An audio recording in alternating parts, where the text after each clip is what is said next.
Olá, sétimo ano. Sou o professor André de Ciências. No vídeo de hoje nós vamos estar falando sobre os processos de propagação do calor, condução térmica e convecção térmica. Vamos lá? O calor é definido como a energia térmica em movimento de um corpo com a temperatura mais elevada para um corpo com a temperatura mais baixa. O calor pode se propagar, isto é, pode ser transmitido de três formas: condução, convecção ou irradiação. Essas formas de propagação provocam diversos efeitos, permitem a explicação de fenômenos e também a construção de pequenos equipamentos.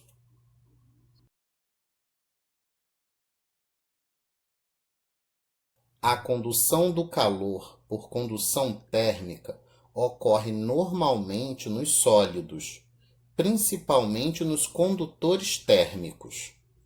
Os condutores térmicos possibilitam que o calor seja transmitido de um ponto a outro com maior facilidade, como nos metais. Na condução térmica, ocorre a transferência de energia entre as partículas que compõem o material. Ao receberem energia térmica, as partículas se agitam mais, ou seja, sua movimentação aumenta, transmitindo essa energia para as partículas mais próximas a elas.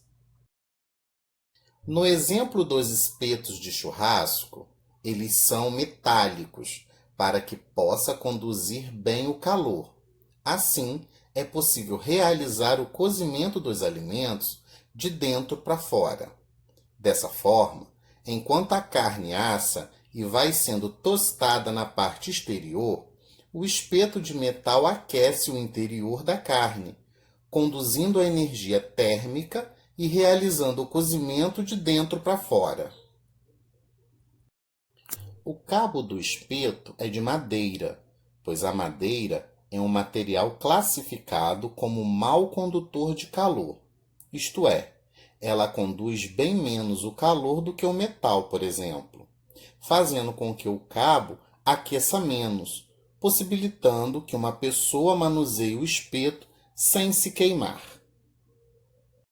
Imagine que a energia é transmitida de modo semelhante a um jogo de bilhar. A bola que possui maior velocidade colide com as outras e transmite a quantidade de movimento para elas.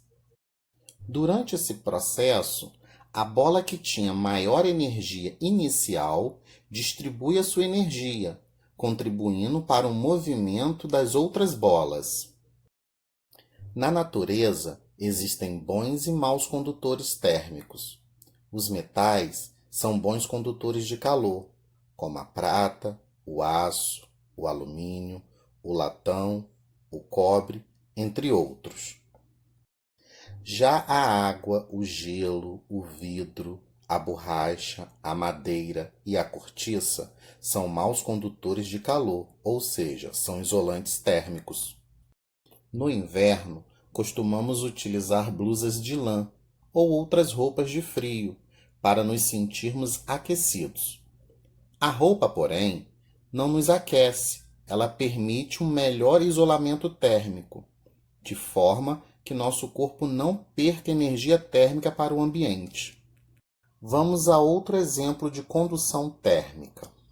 Suponha que esteja um dia muito frio e que você pise com os pés descalços no piso de cerâmica de sua sala e, em seguida, pise em um tapete. A sensação é de que o piso de cerâmica está mais frio do que o tapete. De que forma é possível explicar isso? O piso de cerâmica e o tapete se encontram na mesma temperatura.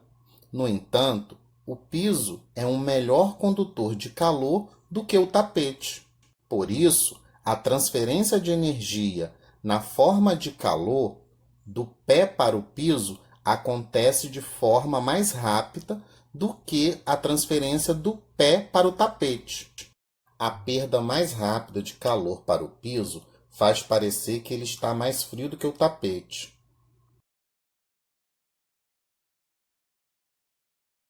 Ao aquecer uma determinada quantidade de água em uma panela, por exemplo, a água que está em contato com o fundo da panela é aquecida por condução. Em razão do aquecimento, a porção de água que está em contato com o fundo da panela se torna menos densa do que o restante da água, fazendo com que ela suba e que outra porção de água desça, pois é mais densa. Esse processo ocorre continuamente no aquecimento da água, o que se movimenta e forma o que chamamos de corrente de convecção, transmitindo o calor por toda a quantidade de água que está na panela. Se a água continua a ser aquecida, sua temperatura vai aumentar até que atinja a temperatura de ebulição, 100 graus Celsius, ou seja, até que a água ferva. O processo de transmissão de calor por convecção térmica ocorre somente nos fluidos, ou seja, em líquidos e gases. A movimentação do fluido transmite o calor por toda a sua extensão. Um exemplo de aparelho que utilizamos frequentemente no qual ocorre a convecção térmica é a geladeira. As prateleiras das geladeiras convencionais possibilitam a circulação do ar e a troca do calor entre os alimentos e o congelador. Normalmente, o congelador fica na parte superior da geladeira, para que o ar quente suba, seja resfriado e desça. E em geladeiras mais modernas, como as Frost Free, a circulação de ar em seu interior ocorre por um sistema interno de ventilação. Outros exemplos de processos em que a convecção térmica ocorre são nos condicionadores de ar e nos aquecedores de ambiente. Os aquecedores de ar são colocados geralmente rentes ao chão, para que o ar frio que se encontra embaixo seja aquecido e suba, dando lugar às novas massas de ar frio. Já os condicionadores de ar normalmente são colocados rente ao teto, para que o ar quente que sobe seja resfriado e desça. O posicionamento dos aquecedores e dos condicionadores de ar favorece a circulação do ar a partir das correntes de convecção. O processo de convecção térmica não ocorre apenas em aparelhos. É possível observar também em fenômenos da natureza. Os ventos surgem devido à diferença de temperatura de um lugar para o outro, o que provoca correntes de convecção na atmosfera.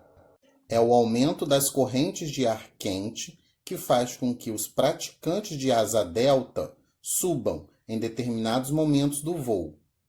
Do mesmo modo, aves de grande porte, como as águias e os urubus, também aproveitam das correntes de ar quente para planar. Então, sétimo ano, caso tenham alguma dúvida, me procurem na plataforma digital que estarei de plantão toda segunda, terça e quarta, sempre de 8 às 12. Tchau!